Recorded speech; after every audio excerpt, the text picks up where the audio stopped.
over the weekend in New York City, there were protests about the Jordan Neely incident. Just to refresh everyone's memory about this, Jordan Neely was he was a guy who was known on the subway. At one point, he had been a Michael Jackson impersonator. You can basically tell the politics of a media outlet by how much time and how many photos they have devoted to the Michael Jackson impersonator phase of Jordan Neely's life versus the mention of, say, the fact that he was arrested 44 times, including for attempted kidnapping of a 7-year-old, multiple violent assaults. The most recent violent assault was punching a 67-year-old woman in the face, shattering her nose and breaking her eye socket. So just so everyone understands, this is the individual we're dealing with. People in the media are trying to make this into a George Floyd moment. They've tried very hard to create a narrative that would result in massive protests and racial riots and strife and all kinds of things. There are a few things, though, Clay, that are working against that right now. One is that the Marine involved in this there's additional video that has been circulating that shows he wasn't the only one who was holding down this individual, who was holding down Neely. And actually the guy, you can't tell from the video, I don't know if he identifies as African American or Hispanic, but the guy is non-white who is holding Neely down as well. It looks to be Latino, but I can't tell from the video. So there's another individual who also clearly thought that Jordan Neely was dangerous because other people on the train, right? This isn't the white Marine sees some guy, doesn't like him, has some racist thought and assaults him. The whole train is freaked out. They're scared of this person because he's running around saying, I'll go to prison forever. What sends you to prison forever, everybody? Well, it's not jaywalking. It's not littering. It's obviously threatening violence against individuals on the train.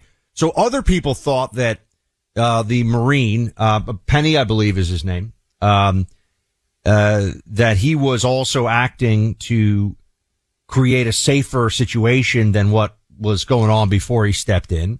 There are people on video, you've seen this video, I'm sure, Clay, who are saying basically like, I'm glad someone stepped in here to deal with this.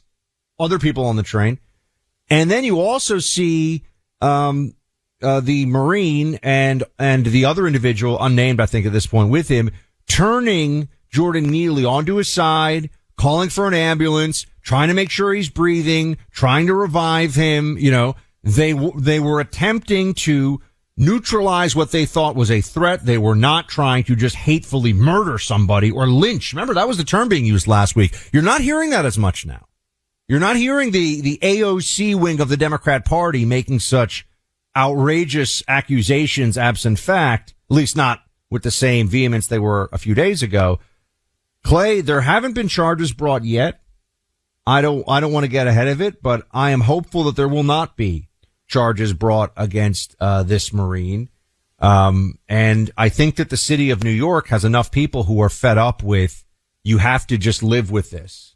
You have to deal with being threatened and being scared on the subway and on the streets, by the way, because the city won't do its job and Democrats are delusional.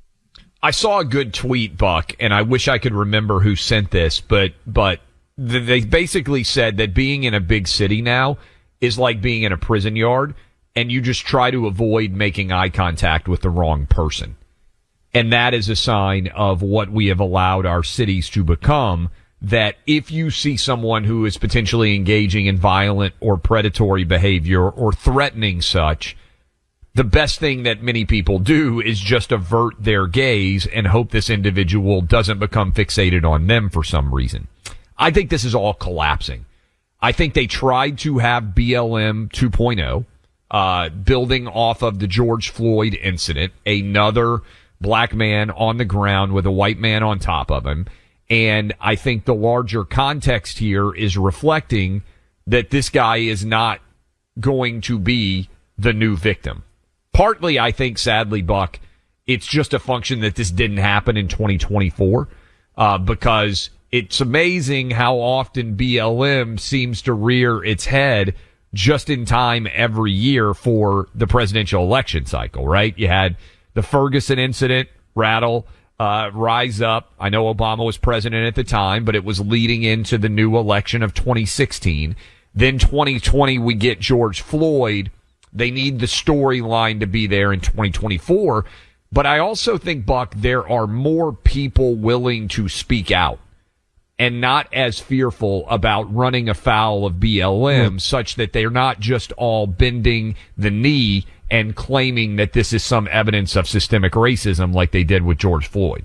It is actually heartening. It makes you feel like not all hope is lost in some of these cities for law and order. When you see a lot of the comments, obviously comments come from, all different perspectives, and there's a lot of crazy people running around online saying things that are really unhelpful.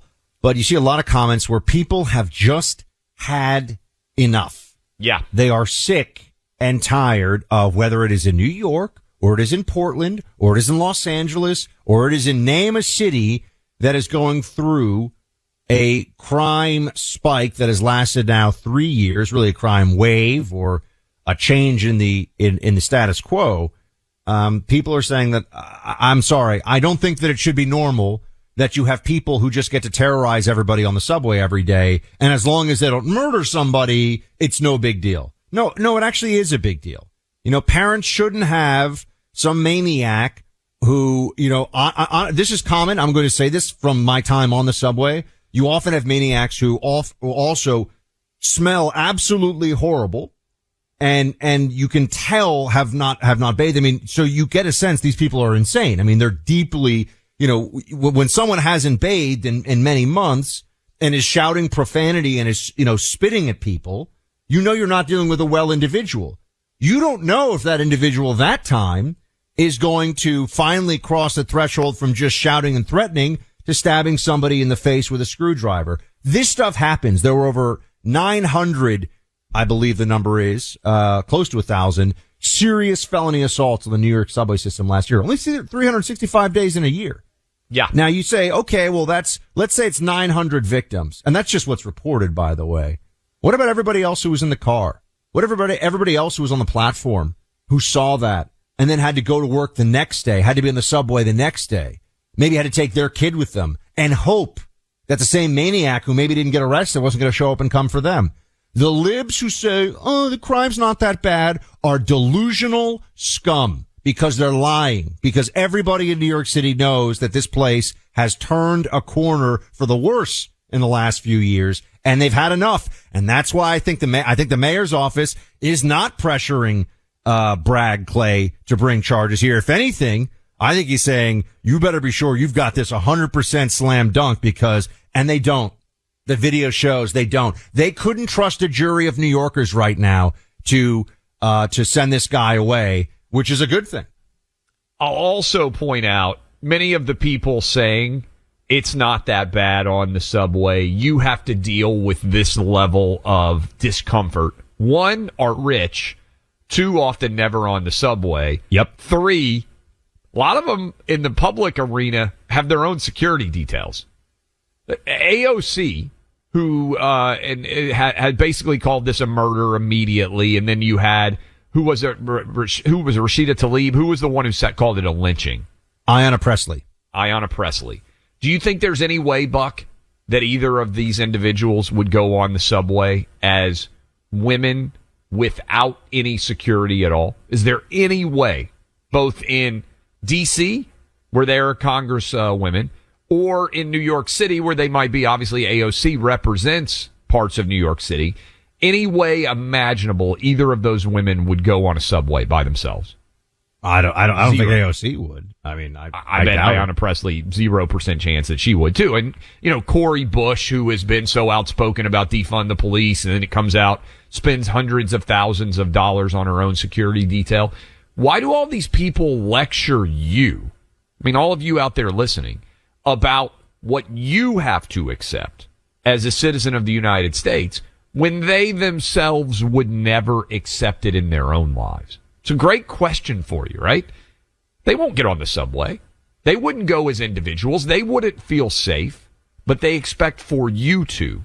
And I think that disconnect is resonating white, black, Asian, Hispanic with so many people living in the cities now. And I think there's also been a cumulative effect here.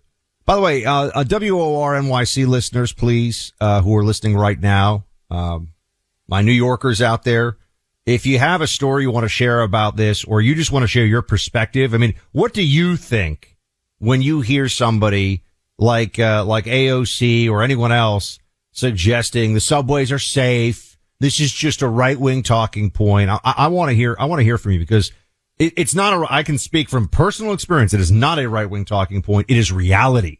And other people who aren't Republicans, people who aren't, big Trump fans or voters or whatever, they're seeing it in New York too, which is why enough is enough. I mean, with the Jose Alba, self-defense incident, and then that garage incident recently, and now where the guy got shot and got the gun from the guy who shot him. And now this, people have just had enough. They really, I think, have finally started. It's not everybody. They're still lunatics.